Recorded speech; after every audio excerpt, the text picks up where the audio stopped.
प्रधानमंत्री मोदी ने एक गंभीर आरोप लगाया कि अडानी के अंबानी के टेम्पो से भर के पैसा काला धन गया। राहुल गांधी अडानी अंबानी पे अटैक करते हैं, लेकिन जब अशोक गहलोत की सरकार राजस्थान में थी तो उन्हें सोलर प्लांट, खदानें, तमाम चीजें दी गई। राहुल गांधी के खिलाफ में केस दर्ज हो सकता है, तो प्राइम मिनिस्टर नरेंद्र मोदी के खिलाफ भी केस दर्ज हो सकता है। टेम्पो में जाता, भर भर के जाता है।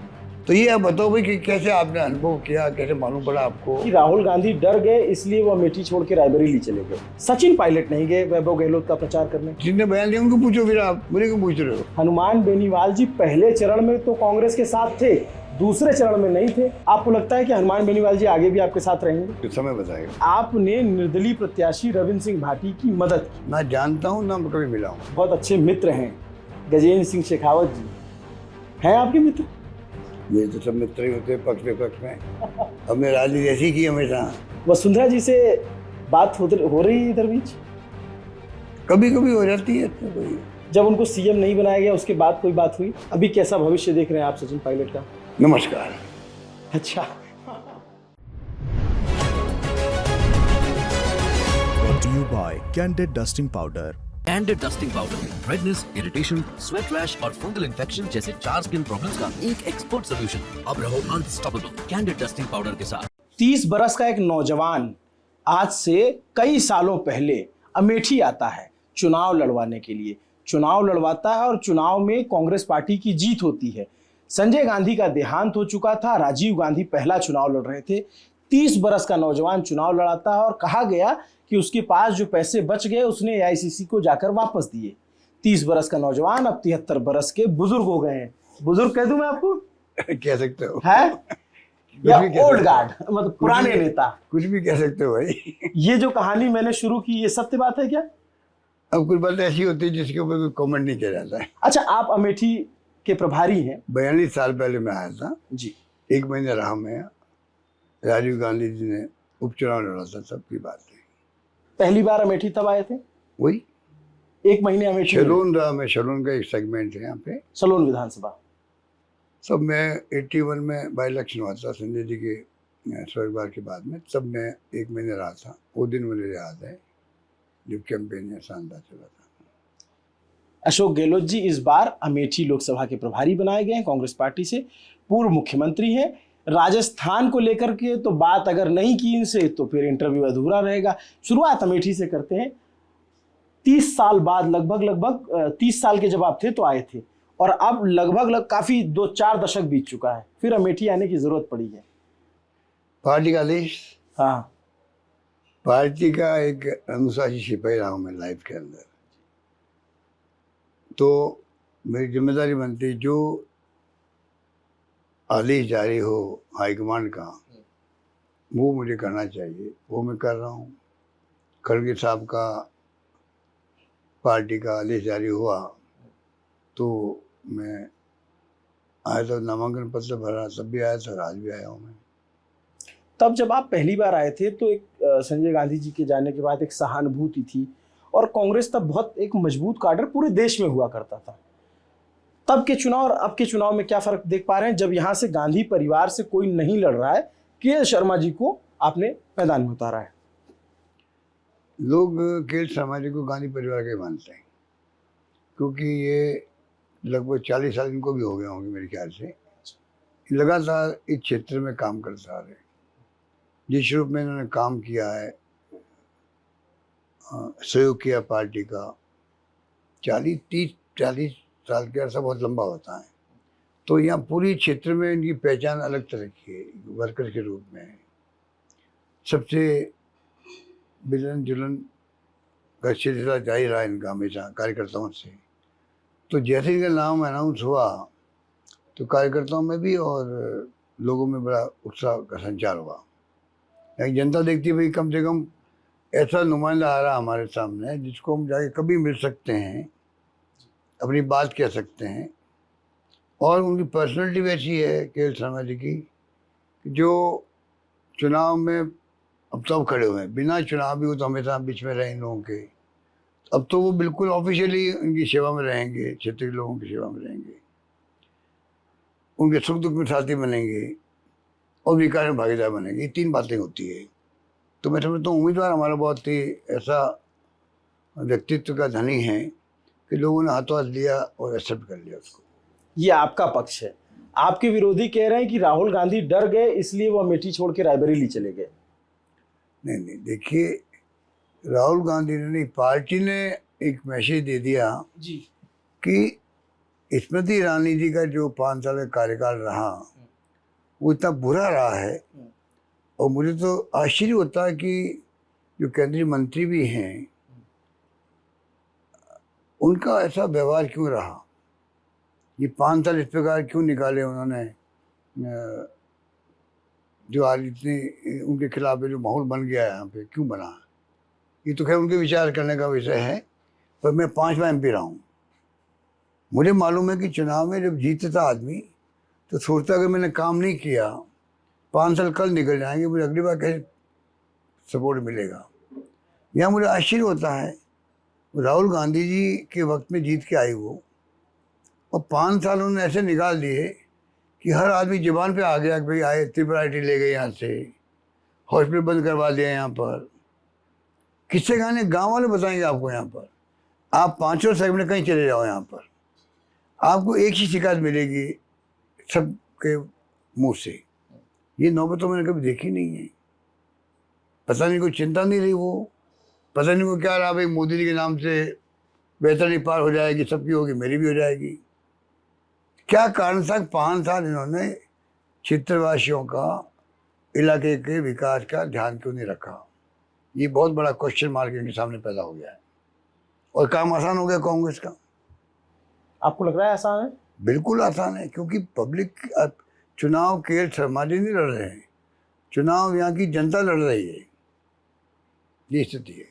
स्मृति ईरानी जी के जो समर्थक हैं वो बताते हैं कि राहुल गांधी ने कोई काम नहीं करवाया था, वो आरोप लगाते हैं। स्मृति जी ने तो फ्लाईओवर बनवाए, सड़कें ठीक कराई, और भी अपने काम अपने खाते में, और फिर जो प्रधानमंत्री के काम है आवास के, अनाज के, इस पर आप लोग फिर क्या रिएक्ट करते हैं? मैं जो आप पहला क्वेश्चन कर रहे थे ना कि राहुल गांधी क्यों नहीं इलेक्शन लड़ रहा है, उसके जवाब में दे रहा था आपको कि इसलिए नहीं लड़ा भाई कि जरूरत ही नहीं है। अच्छा, ये केएल शर्मा जो है कार्यकर्ता हमारा है, यही इनके मुकाबला कर लेगा और कामयाब हो जाएगा। तो कुछ मैसेजिंग की कोशिश की गई। ये मैसेजिंग अपना पहना। स्मृति ईरानी जी का जो कार्यकाल रहा 5 साल का, इतना मतलब कहना चाहिए कि बिल्कुल ही ऐसा लोगों में आलोचना होने लग गई, घर घर के अंदर, गांव गांव के अंदर। अब कहीं ढाबे में, चाय की दुकान पे कहीं जाओगे तो आपको ये जो भाषा मैं बोल रहा हूँ ना, वही माहौल मिलेगा आपको। आप घूमे यहाँ अमेठी में, क्या रिस्पॉन्स मिला? मैं तो बहुत कम अभी आई हूँ, तो मैं वो नहीं कह सकता कि मैं अभी गांव गांव घूम गया हूँ, पर जो घूम के आ रहे हैं मेरे पास में लोग, जो मुझे फीडबैक दे रहे हैं, वो मैं ही जो बोल रहा हूँ आपके सामने। तो जरूरत ही नहीं थी राहुल जी को लड़ने की, इसलिए केएल शर्मा जी का चयन किया गया। यही निपट लेंगे। अच्छा अच्छा, आप जो है एक तरीके से कांग्रेस पार्टी ने ये नैरेटिव बनाने की कोशिश की आपके कहने के मुताबिक कि वो ये चुनाव राहुल गांधी वर्सेस स्मृति ईरानी नहीं होने देना चाहते थे, क्योंकि राहुल गांधी वर्सेस नरेंद्र मोदी की लड़ाई आप चाहते हो। राहुल गांधी जी की जरूरत नहीं थी यहाँ पे। राहुल गांधी आज देश का सबसे बड़ा नेता है, देखिए, और मोदी जी का कोई मुकाबला कर रहे हैं, उसका नाम राहुल गांधी है। और जो हमारा मैनिफेस्टो आया है देश के अंदर, ये मैनिफेस्टो नहीं है खाली 1 साल 5 साल के लिए, ये एक परमानेंट डॉक्यूमेंट है कांग्रेस के इतिहास का, जिसमें 5 न्याय की बात की गई है, 25 गारंटी दी गई है ना। अगर उसे विश्लेषण करेंगे आप लोग तो ये मैनिफेस्टो परमानेंट चलता रहेगा आगे। हर वर्ग के लिए बात की गई है, देश और समाज के फ्यूचर की बात की गई है। ये तो बड़ा क्रांतिकारी मैनिफेस्टो है ये। आपके मैनिफेस्टो पर भी आपके विरोधियों ने सवाल उठाया, आपने भाषण सुने? आप बताइए ना, यही तो देश का दुर्भाग्य है। प्रधानमंत्री जी खुद जो है, जिस पार्टी के ताल्लुक रखते वो बीजेपी मैनिफेस्टो की बात नहीं कर रहे, भाई हम आपके लिए क्या क्या करेंगे आने वाले वक्त में। वो कांग्रेस मैनिफेस्टो पोस्टमार्टम कर रहे हैं। ये मुस्लिम लीग का मैनिफेस्टो है। ये तो आपके जो आने वाले वक्त में कांग्रेस वाले मंगलसूत्र ले लेंगे, घर में एक्सरे करेंगे और जो धन बांट देंगे उनको, जिनके ज़्यादा बच्चे पैदा होते हैं। ये लैंग्वेज होती है प्राइम मिनिस्टर की। प्राइम मिनिस्टर का पद बहुत बड़ा पद है कि उनसे तो पूरा देश प्रेरणा लेता है, मॉडल होता है प्राइम मिनिस्टर देश का। उनका हर शब्द जो है वो प्रेरणा देने वाला होना चाहिए। मोदी जी ने जो, पता नहीं उनको क्या हो गया है, या तो घबरा गए हैं माहौल देख करके, फर्स्ट राउंड का, सेकंड राउंड भी होगा, थर्ड राउंड भी हो गया, घबरा गए लगते हैं। उनका हर सेंटेंस जो निकल रहा है ना, वो उनकी पार्टी को, उनको खुद को डैमेज कर रहा है, हर सेंटेंस उनका। क्योंकि गलती तो शुरू से कर दी उन्होंने कि भाई कोई कैंडिडेट का नाम नहीं आएगा, पार्टी का नाम भी नहीं आएगा, बीजेपी का नाम नहीं आएगा, सिर्फ अगली बार मोदी सरकार और मोदी की गारंटी, चुनाव इस पर लड़ा जाएगा। ये ऑफिशियली उनका एक प्रकार वर्जन है जो उन्होंने तय किया दिल्ली के अंदर। अब आप देख लीजिए जो हालात बने देश के अंदर, यही वर्जन उनको ले डूबेगा अब, क्योंकि बीजेपी कार्यकर्ता घर बैठ गए। इतने तो समझदार वो भी हैं कि भाई ये क्या, बीजेपी का नाम नहीं, कैंडिडेट हमारा कोई, मोदी की लहर में जीत जाएंगे सब लोग, तो पब्लिक भी इसको लाइक नहीं कर रही। और आरएसएस बीजेपी वाले, मेरे ख्याल से, मेरा मोदी की लहर है, आप जहाँ तक मानते मेरा हैं? रीडिंग है, ये तो मैं कह रहा हूँ आपको कि उनको जो उम्मीद थी कि लहर चलेगी, जी, लहर चलेगी, इसलिए तो ये सब फैसले किए गए कि आप किसी का नाम मत दो, कैंडिडेट का नाम मत दो, पार्टी का नाम मत दो बस। तो अब इसका मतलब जो कल केजरीवाल बोल रहे थे, one nation one leader, Kejriwal ji ने ये भाषा काम ली। हम लोग रोज बोलते हैं, क्या प्राइम मिनिस्टर मोदी जी देश को राष्ट्रपति प्रणाली की तरफ ले जाना चाहते हैं? क्या मोदी जी लोकतंत्र को समाप्त करके, रशिया में चुनाव होते हैं, नॉर्थ कोरिया में, चाइना में, क्या उस प्रणाली की तरफ जाना चाहते हैं देश को? कहाँ लेना चाहते हैं देश को? और ये खतरनाक बात है ना, ये पूरे देश में चिंता का विषय बना हुआ है। संविधान की धज्जियां उड़ रही है, लोकतंत्र खतरे के अंदर है। आगे चुनाव होंगे कि नहीं होंगे, अगर ये चर्चा देश के लोगों में चलने लग जाए तो ये तो मैं समझता हूँ कि शुभ संकेत नहीं है। एक गंभीर आरोप आप पे, प्रधानमंत्री, आपके नेता पे, आपकी पार्टी पे प्रधानमंत्री मोदी ने एक गंभीर आरोप लगाया कि अडानी के, अंबानी के टेम्पो से भर के पैसा काला धन गया। क्या कहेंगे आप इस आरोपों पर? देखिए, मोदी जी चुप गए। मोदी जब ये कह रहे हैं, ये सच्चाई नहीं है। जो राहुल गांधी रोज गौतम अडानी जी या अंबानी जी की बात कर रहे हैं हर मीटिंग के अंदर, और जोड़ रहे हैं प्राइम मिनिस्टर के जो संबंध है उनसे जोड़ रहे हैं, किस प्रकार 22 बड़े घरानों को ही देश की संपत्ति का 70% आबादी का हिस्सा इनके पास में जमा हो गया है। वो अपना एजेंडा बताते हैं भाई कि किस प्रकार से ये धन केंद्रित हो रहा है और किस प्रकार हम आएंगे तो गरीबों के लिए क्या करेंगे। तो वो तो हर मीटिंग में बोल रहे हैं। और जिस दिन पीएम मोदी जी बोले हैं ये बातें जो आप बोल रहे हो, उस दिन ही राहुल गांधी ने बात करी, लोगों के नाम लिए हैं। तो बात की शुरुआत ही मोदी जी ने गलत कर दी, चूक गए मोदी। इसलिए मैं कह रहा हूँ, आप कह रहे हो कि जब से चुनाव चालू हुए हैं तब से राहुल गांधी जो 5 साल तक बोलते थे, मोदी जी कह रहे थे उस मीटिंग के अंदर कि 5 साल तक राहुल गांधी अडानी अंबानी करते गए, चुनाव शुरू होते ही उनके ऊपर कोई आरोप लगाना बंद कर दिया। ये शुरुआती उन्होंने जो की है ना, और दुनिया सुन रही उनको। आजकल सोशल मीडिया का ज़माना है, मीडिया में भी आता है, कम हो ज़्यादा हो अलग बात है। कम ज़्यादा आप लोगों की शिकायत तो हमेशा रहती है, लेकिन जो आपके विरोधी हैं वो ये भी कहते हैं कि राहुल गांधी अडानी अंबानी पे अटैक करते हैं, लेकिन जब अशोक गहलोत की सरकार राजस्थान में थी तो उन्हें सोलर प्लांट, खदानें, तमाम चीज़ें दी गई। देखिए, इस पर आपको थोड़ा डिफेंस करना पड़ेगा। जी बताइए। देखिए, जवाब राहुल गांधी दे चुके हैं। अभी बात हुई थी तेलंगाना सरकार की, वो सीएम गए विदेश में और अडानी के साथ में एग्रीमेंट की। हमारे वक्त में भी राजस्थान का नाम भी आया था और राज्यों का नाम भी आता है। राहुल गांधी ने बहुत सटीक जवाब दिया उस वक्त में जब उन्हें पूछा गया कि भाई आप तो रोज अटैक कर रहे हो और वहाँ तो 60,000 करोड़ के एमओयू साइन हो गए हैं, तो राहुल गांधी ने कहा कि वो जहाँ इन्वेस्टमेंट आएगा जिस राज्य में, वहाँ की गवर्नमेंट तो इन्वेस्टमेंट की बात करेगी, इसमें क्या मुझे क्या आता है उसके अंदर। इन्वेस्टमेंट आना उसमें और जो चार्ज लग रहा है उनके ऊपर, रात दिन का फर्क होता है उसके अंदर।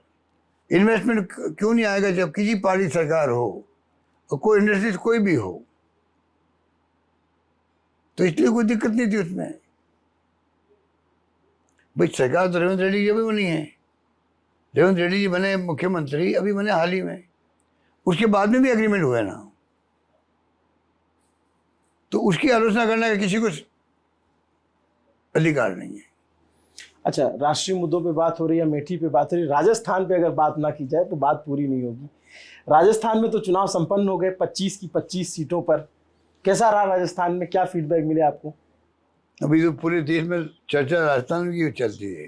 हाँ, क्यों है क्योंकि इतनी चर्चा? राजस्थान की इसलिए चलती है, पिछली गवर्नमेंट आनी चाहिए थी कांग्रेस की, इतनी शानदार गवर्नेंस हमारी हुई थी, इतनी शानदार योजना मैंने बनाई, ऐसी योजना देश के इतिहास में कहीं नहीं बनी आज़ादी के बाद में।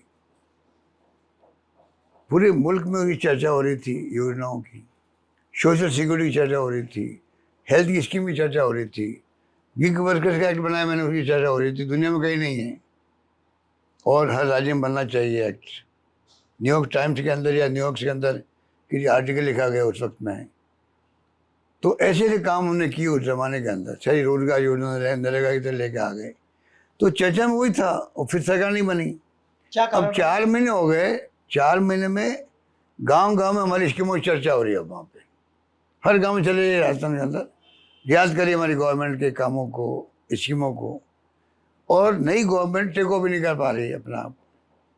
वो जो पर्ची की सरकार या जो कहलाती है, तो जब काम जो हमारी योजना बंद कर रहे हैं वो लोग या कमज़ोर कर रहे हैं उनको, तो दूसरा कारण वो हो गया। स्कीम में नंबर 1 कारण, नंबर 2 गवर्नेंस नहीं हो पा रही है नई गवर्नमेंट की, वही रेप हो रहा है, वही डकैती हो रही है, सारी जो स्थिति हमारे ऊपर ब्लेम लगाते थे लोग, झूठे ब्लेम लगा रहे थे, अब पूरे एक्सपोज हो गए। 5 लाख दे दिए हिंदू को तो मरने पर, कन्हैया लाल वाले केस को लेके फैलाया झूठ, 50 लाख दिए मुसलमान को, दुनिया भर में उसको वायरल कर दिया। अब वो सब सच्चाई सामने आ गई। तीसरा पॉइंट, वो क्या सच्चाई थी? सच्चाई थी 50 लाख की, तो पैकेज ही पहले ही शुरू हुआ कन्हैया लाल जी से ही। 2 घंटे में हमने मुलिम पकड़ ली उस वक्त में। ये लोग तो गए हैदराबाद इस घटना के बाद में, बीजेपी कॉन्फ्रेंस थी वहाँ पर, हमारे नेता प्रतिपक्ष थे गुलाब सिंह कटारिया जी, रहने वाले उदयपुर के, घटना उदयपुर की थी, तब भी चाहे कटारिया जी हो चाहे और अन्य नेता हो, सब लोग गए वहाँ पर हैदराबाद घटना के बाद में, और मैं भाग के सब काम छोड़ के गया, उनके घर पे गया, पूरा मोहल्ला इकट्ठा हो गया, मैंने समझाया उनको, और 2 घंटे मुलिम पकड़ लिए हमने। 50 लाख पैकेज हमने दिया, 2 नौकरी बच्चों को हमने दी। बस सब लोगों ने अप्रिशिएट किया भाई और गवर्नमेंट क्या कर सकती है। घटना तो होगी, तो बहुत ही कहना चाहिए कि कुछ शब्द नहीं है कि किस शब्द में निंदा करें घटना की, इतनी भयंकर घटना थी वो, हिंदू मुस्लिम का लोग भड़का सकते थे उसको। अब बताइए, उसके बावजूद भी हमने मुलिम पकड़ लिए, उसी रात केस ले ले एनआईए ने। अब मैं पूछना चाहूँगा मोदी जी से, वो इतना संगीन केस था, उसका क्या हुआ? अगर हमारे पास केस होता दिल्ली राजस्थान पुलिस के पास में, अभी तक तो फैसला आ जाता कोर्ट का। परिवार परेशान है उसके लिए। आप इतनी सारी योजनाओं की बात गिनाते हैं, आप कह रहे हैं कि हमारी सरकार ने बहुत काम किया, आपकी सरकार ने राजस्थान में खूब काम किया, तो चुनाव कैसे हार गए? ये तो झूठे प्रोपेगेंडे से। आप इससे बच नहीं पाए? देखिए, इनके बाद तो आप देखो मशीनरी क्या है, जो इलेक्ट्रल बॉन्ड जो लिए गए, इतना बड़ा करप्शन का खेल हुआ है कि निर्मला सीतारमन जी जो हमारी वित्त मंत्री हैं, उनके हस्बैंड इकोनॉमिस्ट है, वो कह रहे हैं कि ये घोटाला जो है, जहाँ चंदा दो और धंधा लो, धमकाओ, 100 करोड़ का बॉन्ड आ रहे हैं, ईडी को बुला लो, वापिस बुला लो, इनकम टैक्स को वापस बुला लो, सीबीआई के दर्ज नहीं हो, सुनिश्चित कर लो। जिस मुल्क में इतना बड़ा घोटाला हो गया हो तो आप सोच सकते हो कि उसके लिए हम क्या कहेंगे। आपको भी तो इलेक्टोरल बॉन्ड से पैसे मिले, आपकी पार्टी को। देखिए बात सुनिए, उसमें ये वो आर्ग्यूमेंट नहीं है। हमारे पास तो गवर्नमेंट नहीं थी, हमारे पास गवर्नमेंट नहीं थी कि ईडी भेज दो, इनकम टैक्स भेज दो, सीबीआई भेज दो, ये भेज सकते थे। इनके जो काले कारनामे सामने आए वो तो रिकॉर्ड में आ गए। जब रिकॉर्ड आया, पब्लिक हुआ है कि कब कब ईडी गई वहाँ पर, कब कब छापे पड़े इनकम टैक्स के, और कब कब पैसा आया है। और तो और जो वैक्सीन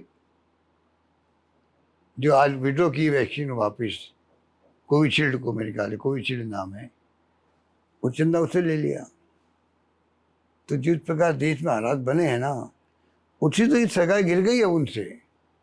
ये जो आज हालात बन रहे हैं कि एनडीए गवर्नमेंट जा रही है और इंडिया गठबंधन सरकार आ रही है, ये माहौल क्यों बना है? आप सरकार बनाने की स्थिति में हैं क्या?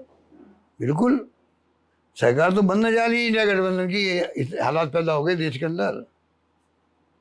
4 तारीख का इंतजार है सबको। और अडानी अंबानी का नाम आने का तुक क्या था बताओ?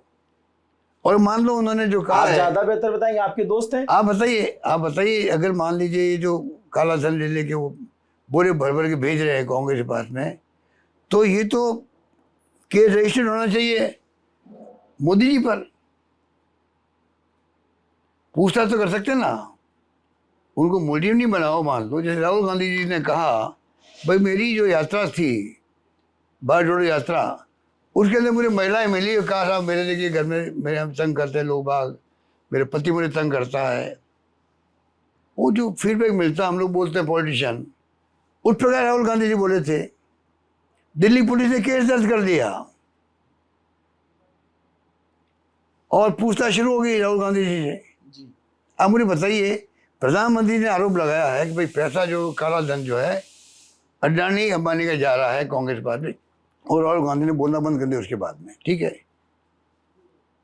तो मैं ही पूछना चाहूंगा भी पुलिस एक केस दर्ज करे सीबीआई वाले, और मोदी जी पूछे भाई बताइए आपने जो ये आरोप लगाए हैं, ये तो बहुत गंभीर आरोप है ना, प्राइम मिनिस्टर हमारे देश के। अब इनमें सच्चाई में हमें मालूम पड़ेगी तो हम आगे बढ़ेंगे।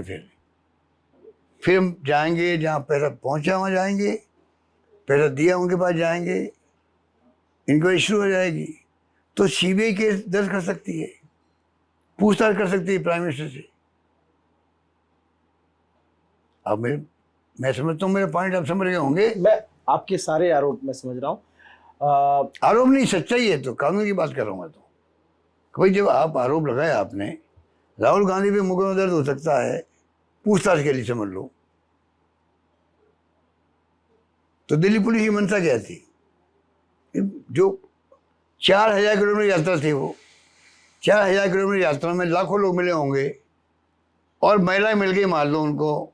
हम जाते हैं कहीं दौरे में, कहते भाई आज वो गए तो वहाँ पे कानून स्थिति अच्छी नहीं है, तो क्या पुलिस दर्ज करेगी मेरे खिलाफ मुकदमा पूछने के लिए कि आपने ये कैसे कैसे बताइए, अब आपका क्या क्या आपने अनुभव किया है, कहाँ हमको लगा क्या नहीं लगा। तो ये हालात जो बनाए उन्होंने खुद ने बनाए। इसलिए मैंने एग्जाम्पल दिया, अगर राहुल गांधी के खिलाफ में केस दर्ज हो सकता है तो प्राइम मिनिस्टर नरेंद्र मोदी के खिलाफ भी केस दर्ज हो सकता है।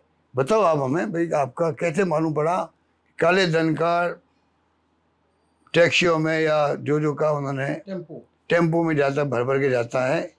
तो ये आप बताओ भाई कि कैसे आपने अनुभव किया, कैसे मालूम पड़ा आपको, जिसे हम केस आगे बढ़ा सकें। ये तो केस बन सकता है, ये मेरा मानना। अगला सवाल ये है, अशोक गहलोत जी को क्या लग रहा है राजस्थान में कांग्रेस की कितनी सीटें आ रही हैं? देखिए माहौल तो एक तरफा है वहाँ पर। अब उसमें पहले 5 साल की बात होती थी, फिर 8-9 की बात में लग गई। अब ये भी होने लगे डबल डिजिट में लोग जीत सकते हैं हमारे वहाँ पर, ये स्थिति है। कौन कौन सी सीटों पे आप मजबूत ये मान रहे हो? छोड़िए आप, ये तो बहुत बड़ी बात, लंबी बात हो जाएगी, पोस्टमार्टम करना पड़ेगा हर सीट का। पर मेरा मानना है कि वहाँ पर बहुत अच्छी स्थिति है, कितनी भी सीटें आ सकती है। जो माहौल बना हुआ है, आज राजस्थान की चर्चा इस चुनाव में पूरे देश में हो रही है, क्योंकि जब 25 सीटें में हार गए थे पिछली बार, तो आज लोग जानते हैं कि अब जो स्थिति बन रही है उसमें कितनी सीटें कम होगी बीजेपी की। इस बार का चुनाव थोड़ा अलग था। इस बार हनुमान बेनीवाल जी से आपका गठबंधन था। लोगों ने कहा हनुमान बेनीवाल जी पहले चरण में तो कांग्रेस के साथ थे, दूसरे चरण में नहीं थे। उदाहरण दिया कि वो वैभव गहलोत जी की सीट पे जाते हैं, संगीता बेनीवाल की सीट पे के लिए प्रचार करते हैं, लेकिन जब उमेदाराम और बाड़मेर में प्रचार करने की बारी आती है तो वो नहीं जाते हैं और उनके खिलाफ बयान देते हैं। वो नहीं देना चाहिए था। जब इंडिया गठबंधन में वो आ गए तो इंडिया गठबंधन के धर्म को निभाना चाहिए था, मेरा मानना है। वो उनको नहीं करना चाहिए था। मैंने भी सुना, वो ठीक नहीं किया। आप मानते हैं कि ऐसा गलत शब्दों पे लगाम रखनी चाहिए? बिल्कुल। भाई राजनीति के अंदर मैं समझता हूँ चाहे कोई बड़े पार्टी का लीडर हो, उसको तो शब्दों का चयन तो सोच समझ के करना चाहिए। तो आपको लगता है कि हनुमान बेनीवाल जी आगे भी आपके साथ रहेंगे? जो समय बताएगा। इतनी लंबी चुप्पी? समय बताएगा। हाँ समय बताएगा कि आगे आने वाले वक्त में कौन किसके साथ रहेगा। हाँ। एक और सीट की आपकी बड़ी चर्चा थी, बाड़मेर की, और चुनाव के वक्त भी चर्चा थी, चुनाव के बाद चर्चा और हुई, और आपके अपनों ने आप पर आरोप लगाया। आरोप ये लगाया कि आपने निर्दलीय प्रत्याशी रविंद्र सिंह भाटी की मदद की, और उदाहरण के तौर पे उन्होंने एक गाड़ी दिखाई और उसमें उस गाड़ी का नंबर दिखाया, और वो गाड़ी नंबर के बाद बताया कि ये 2 गाड़ियां अशोक गहलोत जी को रिसीव करने गई थी और वही 2 गाड़ियां रविंद्र सिंह भाटी के काफिले में थी।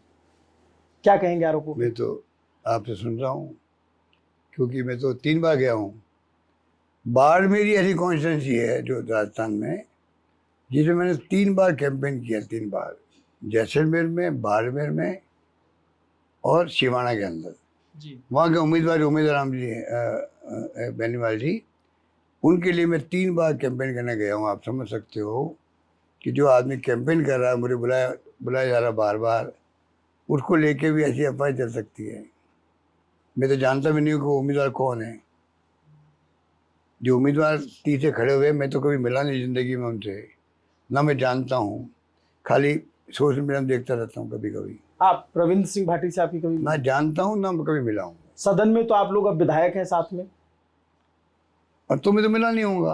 अच्छा। मैं नहीं जानता, कभी वो कोई बात नहीं हुई? मैं जानता ही नहीं हूँ, मैं तो कभी जानता नहीं। अच्छा। कि मेरी मुलाकात भी नहीं होगी। अभी भीड़ में कोई मुलाकात हुई होगी तो मैं नहीं कह सकता। 10 साल पहले कोई यूनिवर्सिटी में इलेक्शन लड़े थे ये, तो कोई वैसे उस वक्त मुझे पता नहीं कौन क्या है, तो मैं नहीं जानता इनको। जानता भी नहीं हूँ, पहचानता भी नहीं हूँ, और कोई मेरे संबंध कभी रहे नहीं। जिनको जानते नहीं क्या संबंध रहेंगे। तो आप सोच सकते हो कि ऐसे लोग भी राजनीति में कि जो आरोप लगाना जानते नहीं हैं। वो चिट्ठी जो वायरल हुई आप तक पहुंची? वो जो लेटर दिखाया जा रहा था और जो गाड़ियों की फोटो दिखाई, नहीं पहुंची? जब मैं जानते ही नहीं उस व्यक्ति को, 3 बार मुझे बुला रहा, कांग्रेस का उम्मीदवार बुला रहा है, तो आप सोच सकते हो कि ऐसी बेवकूफ़ियाँ करने वालों की कमी थोड़ी है देश के अंदर। आरोप लगाने पहले कम से कम सच्चाई समझ में आनी चाहिए। कर्मी सोच सके, समाज भी और लोग भी, ये तो होना चाहिए ना। उमेदाराम जी की क्या पोजीशन लग रही है आपको बाड़मेर में? जी सर, हमें तो नंबर 1 सीट वो दिखती है। अच्छा। राजस्थान में नंबर 1 सीट मुझे लगती है उमेदराम जी की सीट है, बाड़मेर की सीट है नंबर 1। नंबर। उसका अगर वो जीत होती तो श्रेय किसको जाएगा? कांग्रेस को, हाईकमान को, खड़गे साहब को, राहुल गांधी को, यही होता है। हरीश चौधरी को? नहीं, वो भी तो लड़वा रहे हैं, वो भी तो मेहनत कर रहे हैं, वहाँ पे खूब लगे हुए हैं। वो तो आप वहीं असेसमेंट करो भैया, किनको सारे सीट है। मेरे हिसाब से तो श्रेय जाएगा खड़गे साहब को और राहुल गांधी। पार्टी हाईकमान श्रेय जाता है। हमारी पार्टी में श्रेय हमेशा जो हमारी डिसिप्लिन है पार्टी के अंदर, हम तो उसको फॉलो करते हैं। आपके बेटे जालौर सिरोही से चुनाव लड़ रहे थे, और मैंने आपके जो बहुत अच्छे मित्र हैं गजेंद्र सिंह शेखावत जी, हैं आपके मित्र? मेरे तो सब मित्र ही होते हैं, पक्ष विपक्ष में। हमने राजनीति ऐसी की हमेशा, जब कभी मिलते हैं, हमारी तो वहाँ परंपरा रही है। अभी मिले हम लोग साथ में, जब शपथ ग्रहण हो रहा था भजनलाल जी का, खूब गपशप की हम लोग आपस में बैठ करके स्टेज पे ही। क्या गपशप होती है, आप लोग मिलते हैं अब वो तो छोड़िए, अब क्या गपशप होती है। पर वसुंधरा जी भी थी, हाँ शेखर साहब भी थे, मैं भी था, हाँ तो होती रहती है। तो ऐसा कुछ नहीं होता है, राजनीति के लिए राजनीति है, हाँ। बाकी पर्सनल रिलेशन कुछ चीज मान्य रखते हैं। वसुंधरा जी से बात हो रही है इधर बीच? कभी कभी हो जाती है, तो कोई जब उनको सीएम नहीं बनाया गया उसके बाद कोई बात हुई? विषय में साथ ही बैठे थे ना, हाँ अगर बात हुई होगी तो इसलिए बैठे बैठे गपशप हुई होगी, हाँ। बाकी तो कैसे हो सकती है। तो आपने कुछ संवेदना जताई? ना मैं तो हम तो बैठे थे, तो गजेंद्र शेखावत जी में ही थे, वो भी थी, हंसी मेरा होने लग गई थी आपस के अंदर। वो देखा होगा आप लोगों ने वीडियो? हाँ देखा था, एक वीडियो आपका और खूब, शिवराज जी से आप कहीं मिले थे? अभी मिले थे भोपाल के अंदर। हाँ अब देखिए जो हालात बीजेपी में बन गए ना, हाँ ये बातें आपको रोज सुनने को मिलेगी, कई स्टोरी आपको मिलेगी मीडिया वालों को, हाँ। क्योंकि जो हालात बन गए हैं देश के अंदर, उसके बाद में तो अब खबरें आ गई आपके पास में, क्योंकि सरकार जा रही है हमारी दृष्टि में। तो चलिए वो तो 4 तारीख को पता चलेगा। एक सवाल ये कि आपके बेटे जालोर सिरोही से चुनाव लड़ रहे हैं, तो गजेंद्र सिंह शेखावत जी ने कहा कि आपनो टावर चला गया है, अब वो मारवाड़ी में बोला और उसको पाछो भेज दियो, इस तरीके से उन्होंने कहा, और ये कहा कि डर गए थे इस वजह से वहां गए, यहाँ लड़ते तो नहीं जीत पाते। अब देखिए, मैं तो जो संजीवनी वाला मामला था उनका, जो घोटाले का मामला है जिसके खिलाफ में ये मुलजिम भी है, उसके अंदर मैंने कहा कि भाई मुझे जो एसओजी वाले का आरोपी एसओजी ने कहा मुझे, आरोपी अभियुक्त एक ही होता है, हम मुझे अभियुक्त हो या जो लैंग्वेज होती है ना, जी, आरोपी हो या अभियुक्त हो या मुलजिम हो, एक ही बात है। वो तो जब तक वो तो कोई सजा होना बात की बात है। तो जब मैंने कहा तो उन्होंने मेरे खिलाफ केस कर दिया दिल्ली के अंदर, डिफेमेशन का केस कर दिया, ठीक है ना। 12 पेज हो चुकी है, अटेंड कर चुका हूँ मैं भी, अपनी जगह वो बात है।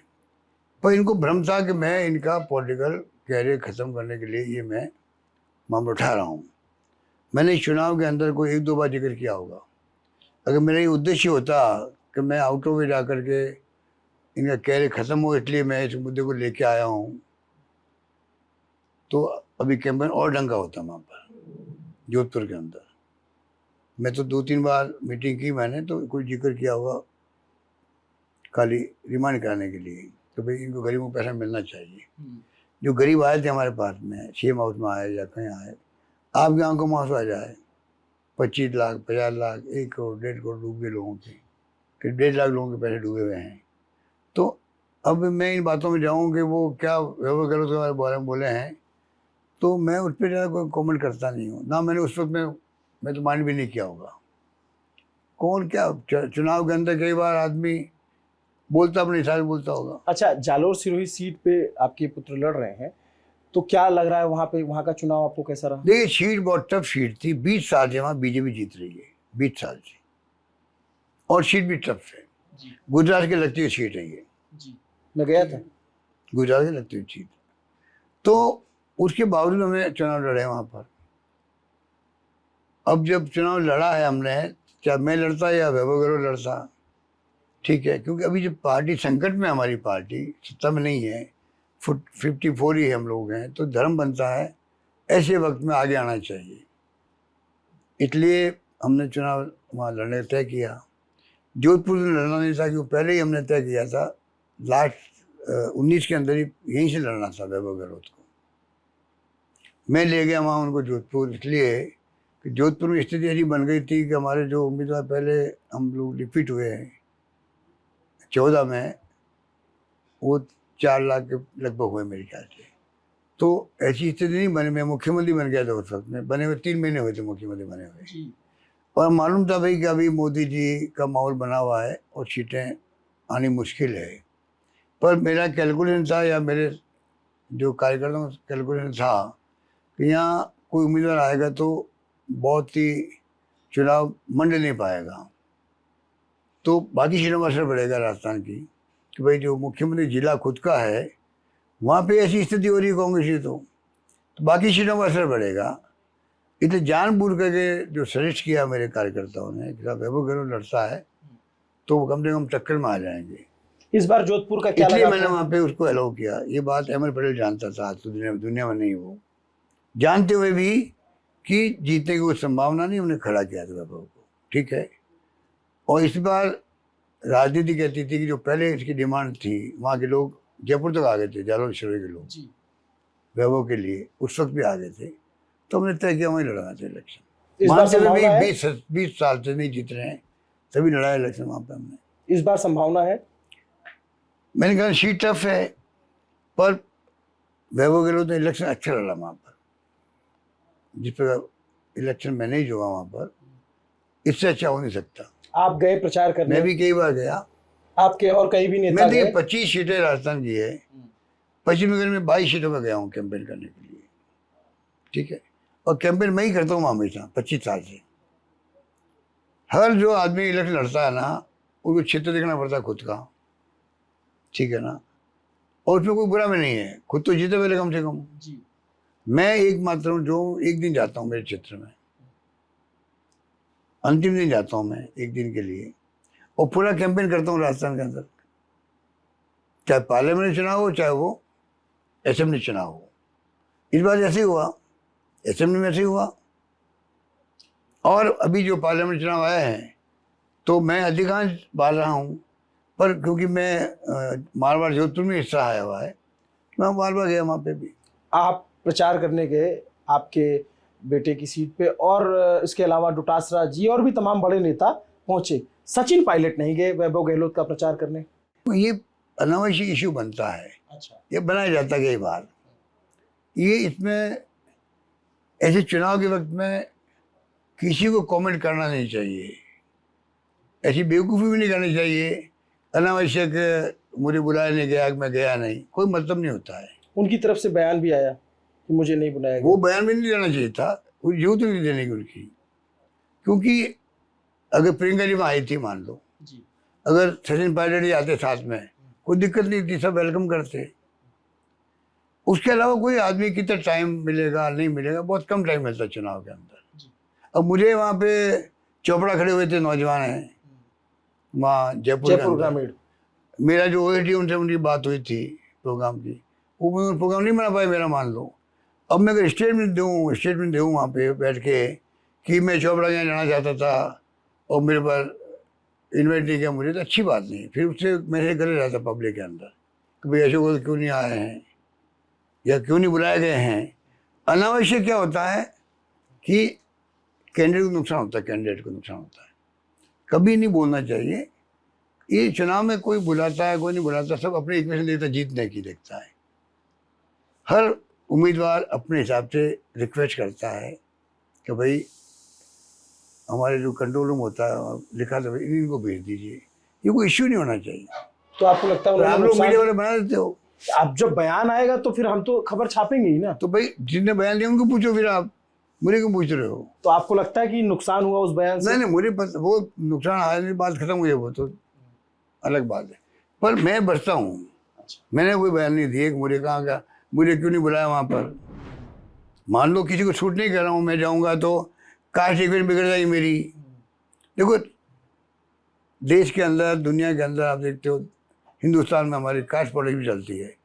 जहाँ मैं जाऊँ और वो नुकसान हो तो क्या फ़ायदा मुझे जाने का वहाँ पे, या जो कैंडिडेट है उनको लगे भाई इनके आने से मेरी कास्ट इक्वेशन बिगड़ सकती है, मुझे नहीं बुलाएगा वो मान लो, तो मैं माइंड क्यों करूँ? मैं चाहूँगा वो जीते, चाहे कोई आदमी कैसे पार्टी किसी का आदमी हो व्यक्तिगत रूप से। मैं वो नहीं देखता हूँ, मैं कांग्रेस का हाल का चुनाव चिन्ह देखता हूँ, जीतना चाहिए वो चाहे किसी का आदमी हो, और इसलिए मैं बयान देने बचता हूँ। अभी कैसा भविष्य देख रहे हैं आप सचिन पायलट का? नमस्कार। अच्छा अच्छा, एक चीज आखिरी में पूछना चाहता हूँ कि क्या आप अपने आप को, भविष्य मुझे पूछोगे यार, भविष्य तो उनको पूछो अभी आपका क्या भविष्य है, मुझे पूछो मेरा क्या भविष्य है, तो मैं बताता आपको। तो मैं यही पूछने वाला हूँ कि आप क्या खुद को PCC चीफ देखते हैं अगला? भाई मेरी बात सुनो, मैं ये बातों में नहीं पढ़ना चाहता। अच्छा, ठीक है। मैं एक बात जानता हूँ कि कांग्रेस का मैं अनुसारी सिपाही हूँ, और मैं बचपन से राजनीति मैंने शुरू की अनिश्चय से, आज तक मैंने वही काम किया जो पार्टी हाईकमान ने मुझे कहा है। लेकिन अध्यक्ष जब बनने के लिए कहा गया तब मैं तैयार था। ये जो पर्सन बना वो बिल्कुल गलत पर्सन बना हुआ देश के अंदर, ये बिल्कुल गलत पर्सन बना कि भाई मैं अध्यक्ष बनना चाहता था, मैं मुख्यमंत्री रहना चाहता था, ये पर्सन बिल्कुल गलत है, 100%। धन्यवाद। एक आप क्लोजिंग तो देने दीजिए, आप जा रहे हैं। एक बहुत चर्चित इनका डायलॉग है, उसी से मैं क्लोज करता हूँ। आप लोगों ने देखा होगा लल्लन टॉप की टीम से मैं जो है राजस्थान खूब कवर किया, तो मैं राजस्थान को छोड़ आया, लेकिन राजस्थान मुझे नहीं छोड़ रहा है। ऐसा आप हमें अमेठी में मिले और आपने मुझे समय दिया। मुझे अच्छा लगा आपसे बात करके, मुझे भी बहुत खुल के आनंद बात आया। हुई, खुल के बात हुई। आप मैंने जो ये राजस्थान वाली बात बोली आपने क्लिक कर ली होगी मैंने क्या कहा। नहीं, मैं कई बातें ऐसी होती जो अभी चुनाव चल रहे हैं, आगे के राउंड चुनाव के बाकी है देश के अंदर, कोई बात ऐसी नहीं बोलनी जिससे पार्टी नुकसान हो। ठीक बात है, आपने समय दिया सर, आपका बहुत बहुत शुक्रिया। आपने बहुत तसल्ली बख्श तरीके से सारे सवालों के जवाब दिए, बड़ी बेबाकी से। जो इन्होंने जवाब दिए, जो इन्होंने दावे किए, जो गहलोत जी ने आरोप भी लगाए, इन सब पे आपका क्या कहना है कमेंट करके ज़रूर बताइएगा। नमस्ते, मेरा नाम अभिनव पांडे है। देखते रहे दी लल्लन टॉप। कैमरे के साथ मेरे साथी हैं मोहन कनौजिया। शुक्रिया।